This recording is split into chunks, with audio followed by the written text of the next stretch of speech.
Today on Mother Mayhem. You might not be used to thinking of this as a trauma recovery issue, but it really is. It's really quite common. And a lot of the women that I work with in my private practice, this is something they're struggling with. So I've invited Heather to join in on this episode because she's been working for the past several years to help people understand the connection between the mental and emotional clutter they're carrying in their minds and their hearts and the clutter and disorganization that they've been struggling with in their homes.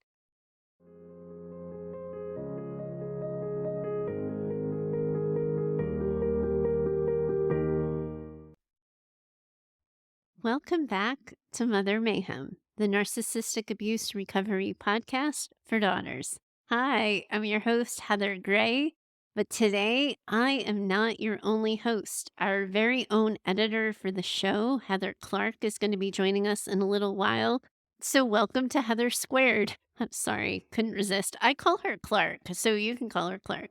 But in any case, today we wanted to talk to you about a struggle that a lot of childhood trauma survivors have, but they don't talk about it a lot. Today, we're talking about why, as a trauma survivor, you might be struggling to maintain a clean and organized home. We're not afraid to have the hard conversations on this show. That's for gosh darn sure. Last week, we tackled how some of you might be struggling in your relationships with alcohol as you do your own maternal child abuse recovery work. That struggle can be filled with a lot of shame, can make you feel alone, can keep you in the dark, and often keeps you hiding from yourself. Women who are struggling with clutter, organization, and keeping a clean home might understand that shame. For some of you, it might be the monkey on your back that you feel like you're always dodging. Your house is something you can never quite keep up with, no matter how hard you try. For others, your house might feel like one of your biggest secrets as clutter and disorganization have entirely taken over. You might find yourself somewhere in the middle of that too. You might be hesitant to invite people over, or you might notice that your partner or your kids are hesitant to have people over. Messy, disorganized, and cluttered homes are actually a part of the mess that can come with being a trauma survivor, but not a lot of people say that or talk about it. So you might not be used to thinking of this as a trauma recovery issue, but it really is. It's really quite common. And a lot of the women that I work with in my private practice, this is something they're struggling with. So I've invited Heather to join in on this episode because she's been working for the past several years to help people understand the connection between the mental and emotional clutter they're carrying in their minds and their hearts and the clutter and disorganization that they've been struggling with in their homes. She's been coaching people for the past several years on this topic and is way more qualified than me to teach you what to do about it. So here's how we're going to break this up. First, I'm going to talk to you about the clinical psychobabble reasons for why this might be an issue for you. Then Heather's going to jump in for the remainder of the episode, and she's going to be offering you tips and tools and strategies for what you can do about it. So, what does trauma have to do with all of this? First and foremost, it's important to know trauma puts people in this chronic place of emotional overwhelm. As daughters of narcissistic mothers, all of you have been managing super intense emotions for your entire lives. As adults, now you're navigating all of that while also managing all of the decisions that come with adulting. When your brain is filled with trauma responses and reactions, and your life is filled with semantics and logistics and details, it can be really hard to slow yourself down long enough to stop and get organized. It's really hard to stay focused on random, everyday tasks when you're managing questions like, how do I keep my narcissistic mother from ruining my kids like she ruined me? Additionally, I know we've talked about this a little bit before, but part of managing and responding to trauma also involves learning how to get out of fight, flight, or freeze mode. Getting out of that hypervigilant state can feel really daunting. And when it happens, it's often like all encompassing. So you'll feel like your attention is scattered. Focusing on a task at hand can feel really, really risky for that hypervigilant brain, for that trauma brain, because you might be fearing that you're going to miss something if you're cleaning the bathroom instead of scanning for risk. And many of you listening are also listening while you're managing depression or anxiety. And all of that has stemmed from untreated or undertreated childhood trauma. So when people are depressed or they're managing increased anxiety, it can be really hard to be motivated to do anything. Never mind clean a house or clean your car or clean whatever is overwhelming you at the moment. The clean house doesn't even make the list when you're just trying to manage yourself and manage your work or manage the kids.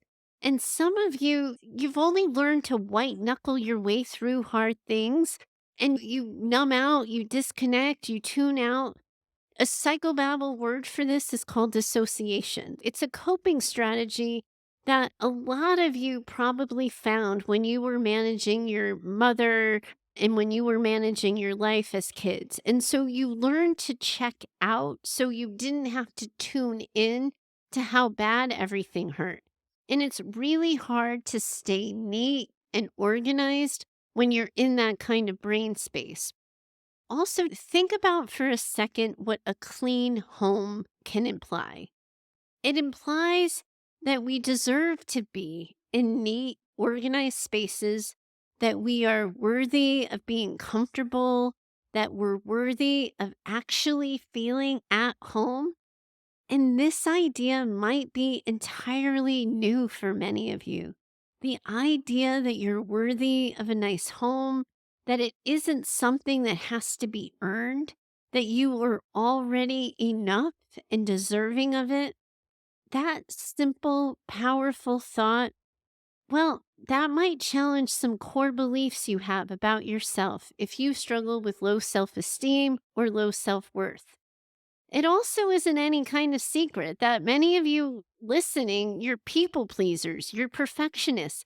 It can be hard for a lot of you to even start cleaning because as soon as you start cleaning, you're battling that good enough feeling, the idea that you'll never do a good enough job, that you'll never be done. And this thought and this fear alone sometimes keeps people from starting. And another tricky thing here, and this can really compound the problem a bit, but a lot of trauma survivors struggle with ADD or ADHD, or they have struggles with memory or concentration. Cleaning a home, staying on task, staying organized, that is a lot to ask sometimes of trauma brain. And so it can be even more daunting for trauma brain when you're more prone to distraction. I also think sometimes for some people, a disorganized home is sometimes about making a defiant, passive, if you will, stand, but maintaining some semblance of control. It can be this passive opposition or resistance to structure. I get so damn tired sometimes of being the good girl, of being the emotionally intelligent one, of always having the answers, of being the person that people rely on. So I sometimes find in my weaker moments these quiet ways to rebel. And I can be known to take unhealthy control by not doing things, but I often choose things that I don't do to be things that aren't going to affect anyone else. You've heard me talk last week when I was sharing my struggle with emotional eating. I might grab that donut. I might wait to vacuum. I might let my own desk get cluttered, even though I'm removing the clutter from all of the other common areas in the home that my husband uses. And for me, it's not about not knowing how to stay organized. It's about this passively defiant choice not to be organized. It's an avoidance of a hard conversation. It's an avoidance of saying no, stating a boundary. And I release the pressure valve with quiet rebellion without actually doing the work to address the problem. And I have a feeling those of you listening, I'm not the only one who pulls that kind of stuff. Whatever your reasons, however you got here, Wherever you are in your struggle to stay organized and to feel more on top of things, I know that Heather's got you, and I'm going to let her take it from here. Thank you so much, Heather Gray, or as I would call you, Gray, for the introduction. This has been absolutely amazing listening to all of the podcast episodes of these ladies and what they've gone through and how you're helping them. And I am honored to be part of this episode and part of this entire healing and recovering process from narcissistic abuse. Thank you again, and thank you, listeners, for tuning in. And I hope I can do you some service just as much as Heather Gray has. Clutter. It is absolutely something that happens, not only just because you've gone through trauma, not only because you've had somebody in your life who was a quote unquote perfectionist to the outside world, but also because you are changing. You are growing and you are becoming somebody who you weren't beforehand. And one of the things that I say, so I'm going to define what clutter means. Clutter is the mental, emotional events and memories colliding and causing the physical clutter. That's one of the points. It's the old version of you meeting up with the new version, causing all sorts of clutter, whether that's mentally, emotionally, spiritually, or physically.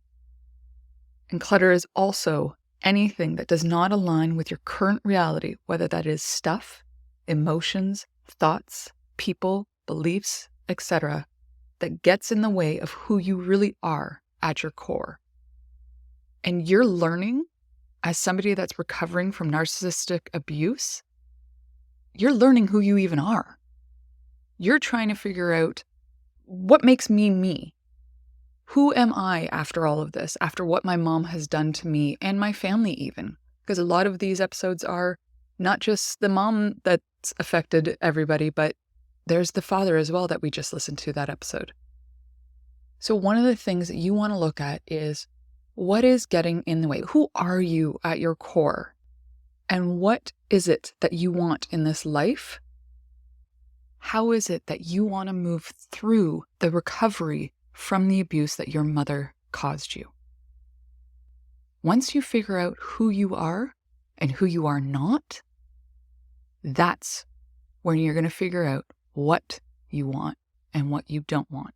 Because when they don't align to who you are at your core, those are the things that are cluttering up your life, and those are the things we want to clear out.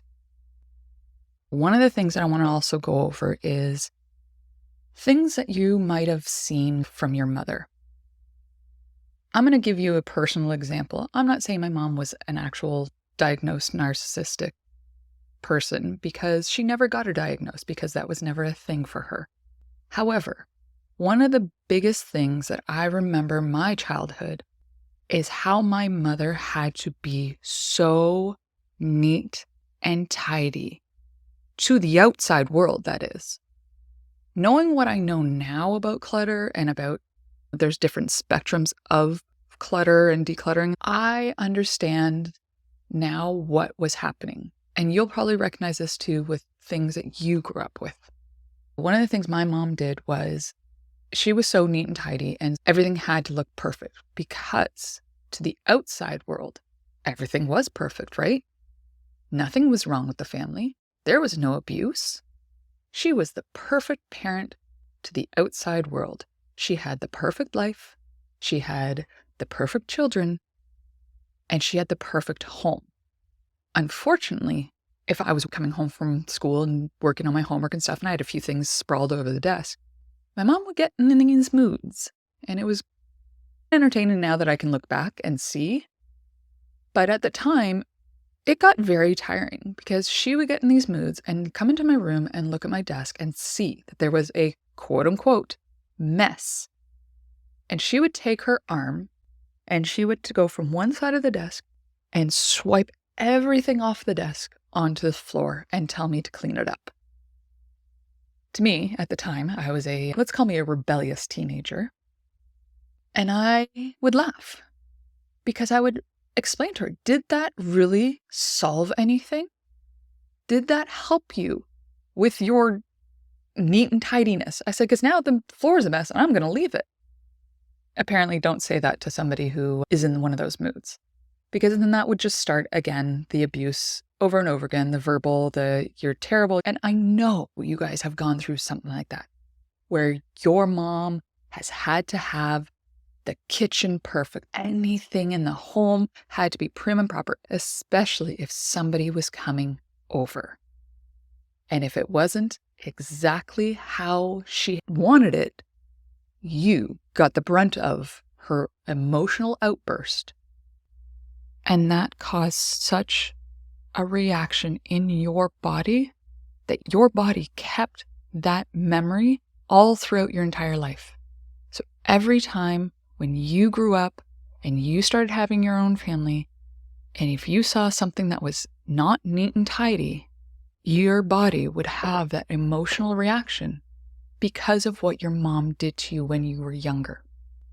She taught your body to see clutter with stress, anxiety, and emotional outbursts.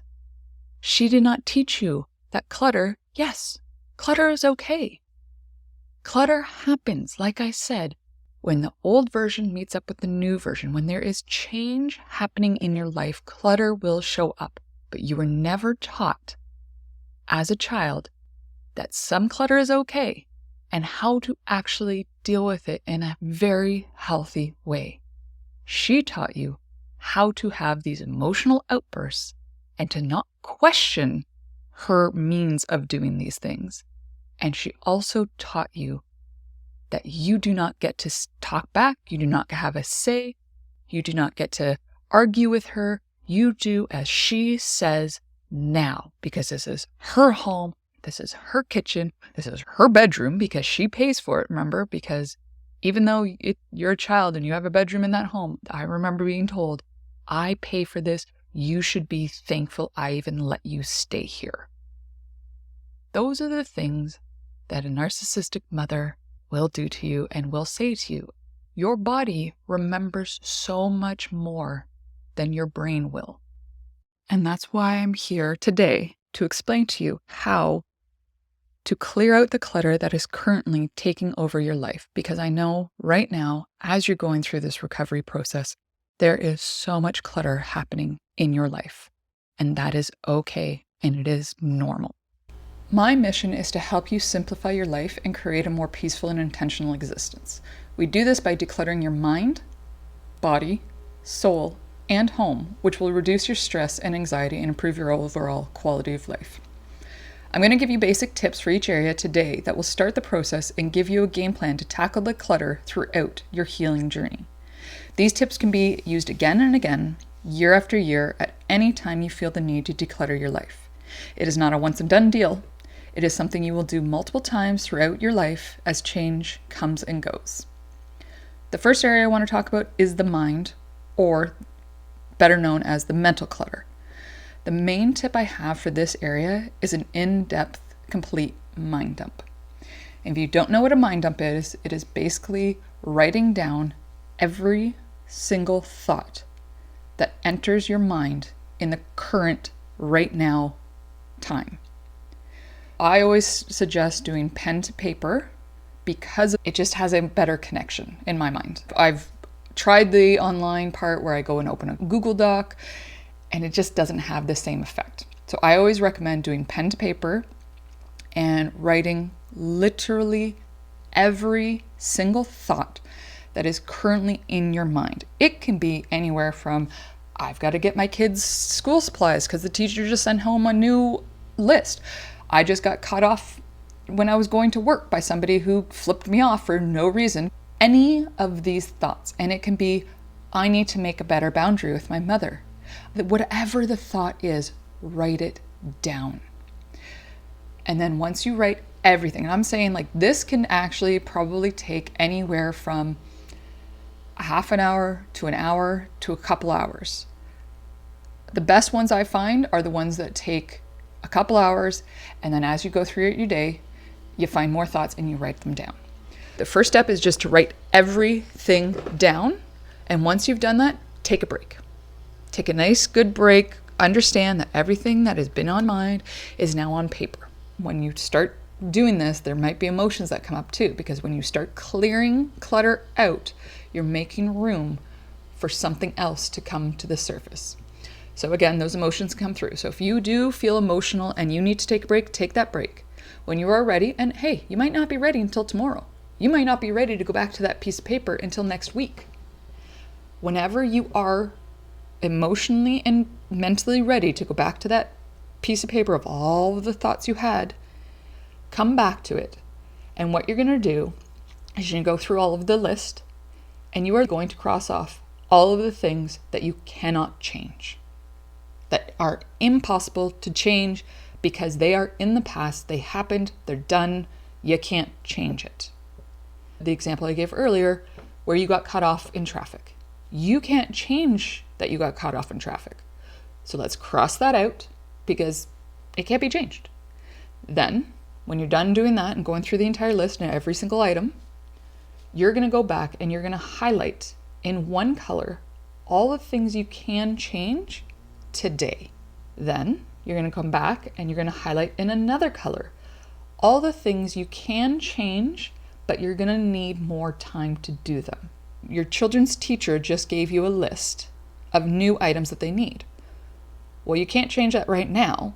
You're going to need more time because you're going to need time to actually do the shopping. You're going to need time to actually put it together and then need time to give it to the child to bring it to school.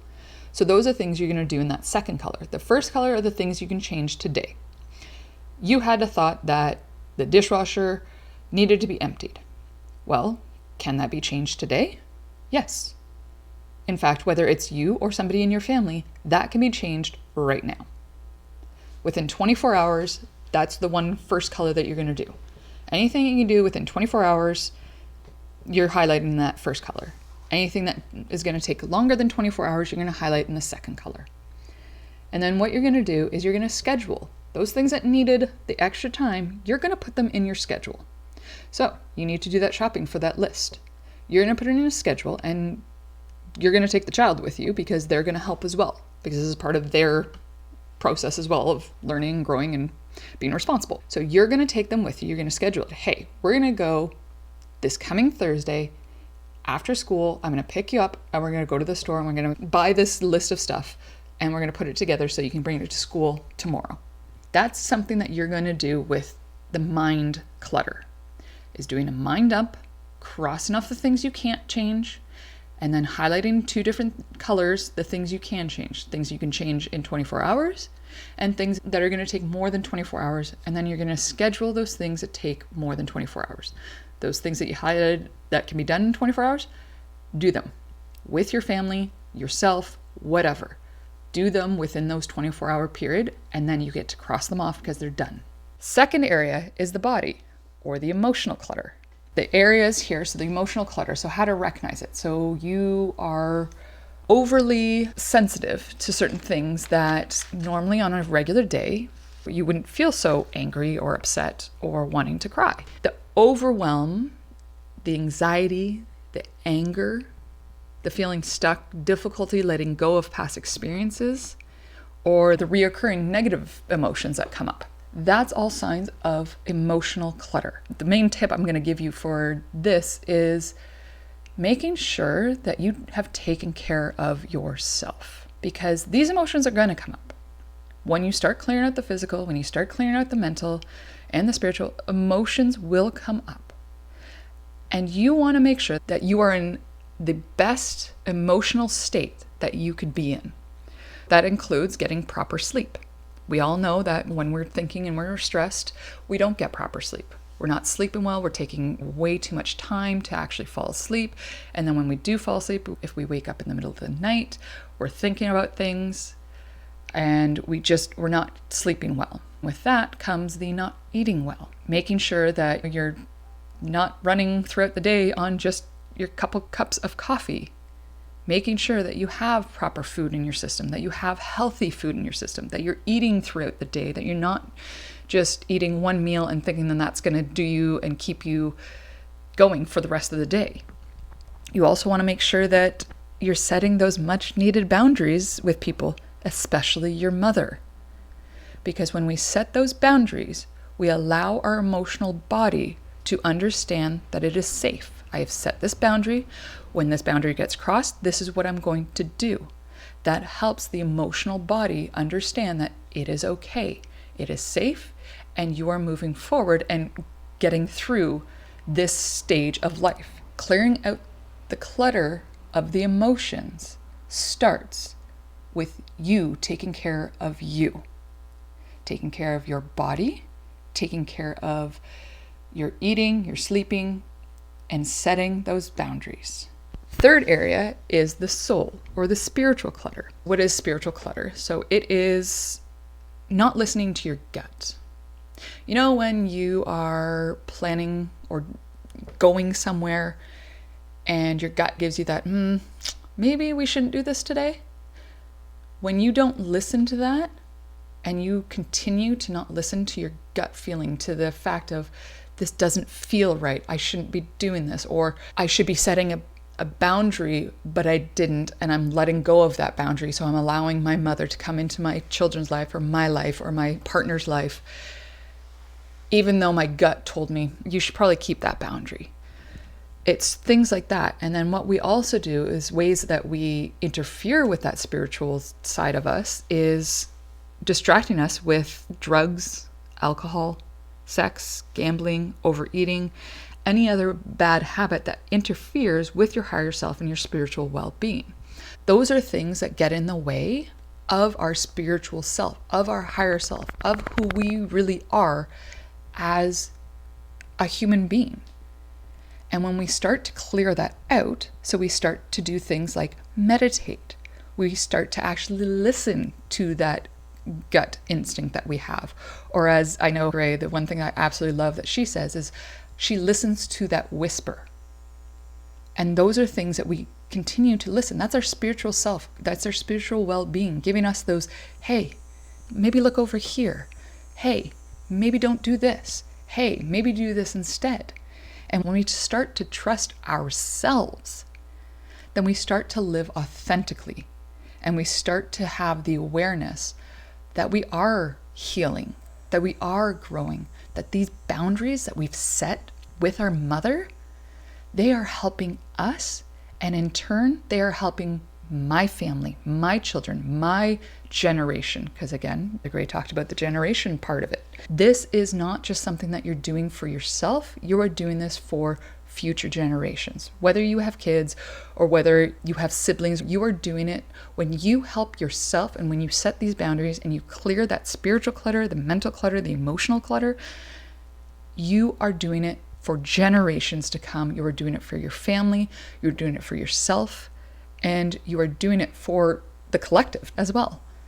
Because when we go with our trust in our gut and we live more authentically, we are helping the collective come together to join forces in the fact of, hey, let's get more authentic living. Let's make sure that we're not here all about the stuff, that we're here for the connections with people, that we're here to put those boundaries with those connections of people that we have, that we're doing this for ourselves and for everyone around us, because that's what's going to help us live closer to who we really are. And we get to have things in our lives that we really want, and we get to clear out the things that we don't want. And the last area is the home or the physical clutter. This is the one that is most obvious because it is right in your face. The physical clutter is right in your home, right in your car, in your bedroom, wherever. It is the thing you will notice first. And this is why I always say start with the physical clutter, because it is the one that, first of all, is that hand to item motion. You're clearing things out that way. And then once you start clearing out the physical clutter, you're going to notice that the mental and emotional and spiritual stuff is going to come through. There is no doubt in my mind that when you start to declutter your physical space, you're going to notice the emotions, you're going to notice the thoughts, and you're going to notice that gut feeling. They all will come through when you're clearing out the clutter physically. And the main tip I have for this area is find that friend that is willing to do it with you. And you don't have to do it in the same room. You don't even have to be in the same country. This is something that I did with my membership group members, where we would hop onto a video call together as a group, and we would schedule it. Again, one of those things, you always want to schedule it as well. And we would hop on, and what we would do is I'd ask everyone, what are you working on today, right now, in this first time? So we would also time ourselves. So it's called Pomodoro session. So I don't know if anyone knows that, but basically you're working for 45 minutes and you take a break for 15. Then you work for 45 minutes and then you take a break for 15 minutes. And this cycle goes on for however long you are on the call for. One day we would do 2 hours, and then the extra long day we would do 3 hours. So I would ask, what are you doing in this first 45 minutes? And most times people are like, oh, I'm going to clean the entire room.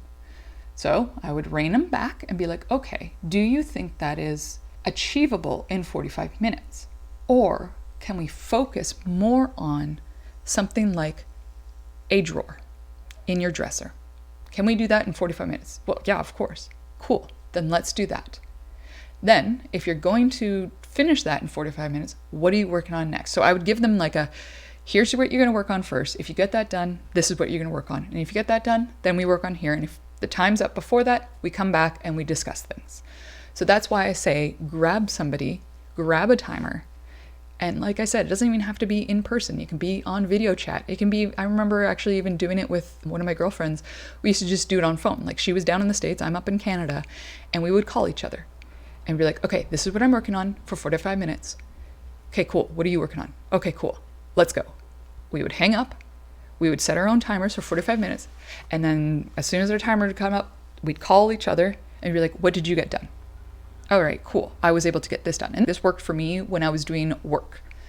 So people were doing decluttering while I was doing the work, whether it was doing a checklist or doing whatever. I would say, okay, I'm going to do all of this for my checklist. And then I work for 45 minutes, come back, we talk about things. Oh, what did you find that was difficult? What did you find that worked? And then go back for the next 45 minutes. So that is my favorite way of doing it is first of all, don't do it alone. Because you are going to find, like I said, when the physical clutter gets removed, you're allowing and giving that room for the mental, the emotional, and spiritual stuff to come through. And when you're by yourself, you can fall down that rabbit hole of, oh, poor is me. Oh, why does this always have to happen to me? Why can't my mom do this? Whereas when you have somebody that you're working with, they can notice this and you can take that break and you can talk about it. And it's so much more beneficial to talk things out with somebody than it is to just try and deal with it on your own. And this is why another thing that I suggest is finding somebody professionally that you can talk to about these things that have happened with you and your mom, that have happened between you and your mom and your dad maybe, that are causing you to rely on alcohol more. Seeking professional help is not something to be shamed over. I absolutely 100% agree that professional help can help you. With the physical clutter, you want to start with things that don't hold those emotions or those memories. So something that I call them neutral items. These items can be junk mail that comes through, those flyers and stuff like that. Start with those things. Start with neutral items, because if you start with the items that cause or that have the emotional attachment, because that's the reason why we keep items, is because of the memory or the emotion that the item brought. You're not actually attached to the item itself, which is totally normal. You are attached to the memory that that item or that emotion that that item gave you at the time. Those items, you want to wait until you have the habit of actually decluttering your physical space, because when you start to clear out those items that do have those memories and that do have those emotions, that mental and emotional clutter comes through as well. And if you're not prepared for that, you're going to fall down the rabbit hole, and then your clutter is going to become worse than when you first started. And then that mental clutter is going to come through of, oh, why can't I do this? Oh, I'm a terrible person. I can't keep my house clean. No, you're not a terrible person. You can't keep your house clean because of the fact that there's too many other things happening in your life and you haven't given yourself permission to let go. And when we give ourselves permission to let go of these items, to let go of these memories, to let go of the emotions, that's when we're going to be who we truly are and be okay with setting those boundaries and understanding that, hey, somebody's going to try and cross that boundary, but I am emotionally and mentally able to handle that now. I'm able to understand that that person is going through their own experience and I'm going through my experience. And my experience is just as valid as their experience. However, they don't get to become part of my experience if they're going to continue to act like A, B, or C. That is where the decluttering part comes in, because it gets you closer to who you want, what you want, and then it also allows you to understand that this is not a once and done thing. Like I said earlier, this is something that's going to continue to happen as change happens throughout your life.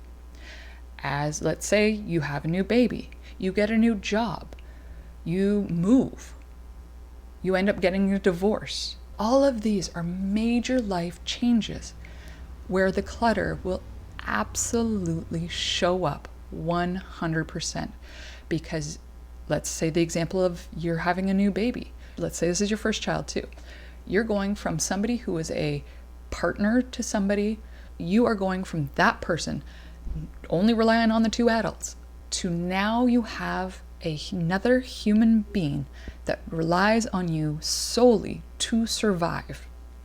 That in itself is a huge change. Even if it was you're getting a pet for the first time, you went from somebody who can run out the door, do whatever you wanted to do, whether you had a partner or if you're a single person, doesn't matter. You were able to just do whatever it was that you needed to do, but now you have a pet that relies solely on you for its survival. That's a change. You're no longer the single person or the partnered person. You are now re-identifying who you are and what you do in your life. That in itself is a major change. You now have to clear out who you were and thank that person for all the experiences, all the emotions, all of the life lessons that that stage of your life gave you to bring you to this new stage of life. And when you can clear that out, you can move forward in this new stage of life in a more healthy, well-rounded way, knowing that this clutter is going to show up again. Because then that child becomes a teenager, or that animal, you end up getting another one, or that animal gets sick, or another life change happens. When we can understand that this is going to continue to happen again and again, and we're going to continue to need to clear out the clutter, mental, emotional, spiritual, or physical, we can understand that the chaos is going to be there. We embrace the chaos, we clear out the old version, and then we go towards our new version of who we actually are for that moment and the future. And then when it happens again, you're going to do it all over again. I continue to do it. I am a declutter expert, and I continue to go through changes in life and realize, oh, who I want to be is not that person anymore. So I now need to understand, I clear out the beliefs of the old self.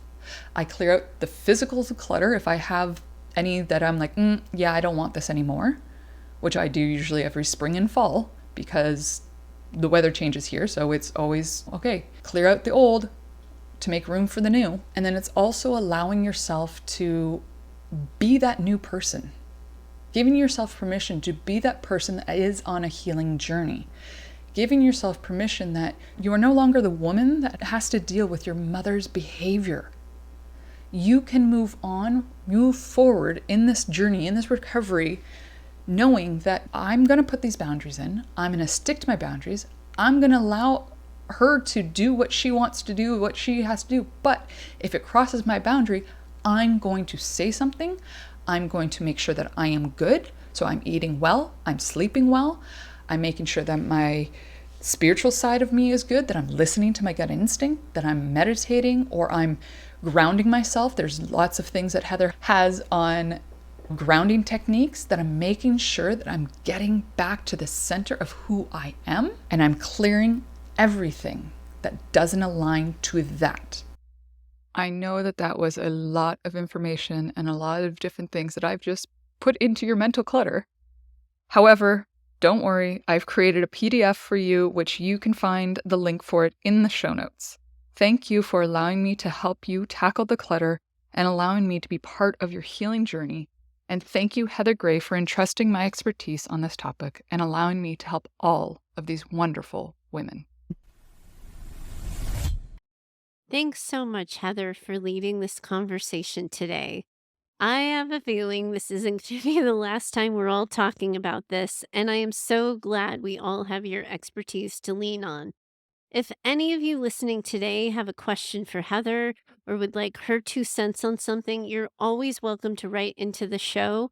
We're happy to continue this conversation with you. You can always reach out to me with an email or a recorded voice memo over at heather@daughtersnpd.com for this or any other question or concern that you might have as you're working through your own narcissistic abuse recovery. Stay tuned next week. We're back with a listener question. We're talking to Stacy. She's gone no contact with her mom, but her mom keeps busting in on her life anyway. We're going to be talking about how to maintain a boundary when your mom is hell bent on rolling over it. Thanks so much to Heather for joining me on today's episode. So happy to have you, and I'm already looking forward to the next time we hang out together. Thanks to all of you for listening in with us. You are all listening from all over the world. Seriously, this week I got a letter from Hong Kong. You're in it together, and Heather and I are in it with you, always. Bye for now. I'm so grateful that you're here. You're right where you're supposed to be. At its heart, I'm hoping to use this show to build a community of women working together to heal from childhoods marked by maternal narcissism and emotional neglect. My goal for Mother Mayhem is that this show becomes an advice and mentoring driven show where you share your questions, struggles, and stories, and I offer you direction for healing and recovery. That can't happen without your contributions. I invite you to send a recorded voice memo or write in an email with your questions and things you're struggling with. You can always find me over at heather@daughtersnpd.com. To connect further, I invite you to find me over at Instagram and occasionally on TikTok at DaughtersNPD. If you know another woman who needs this conversation in her life, I'm going to ask that you share the show with her. You can help me get the word out with your reviews and social shares of the show, and I hope you'll consider doing so. Special thanks to Heather Clark for editing this show. She's in my head and knows what I meant to say when the words come out backwards. Thanks for your time today. I'm always in it with you. Bye for now.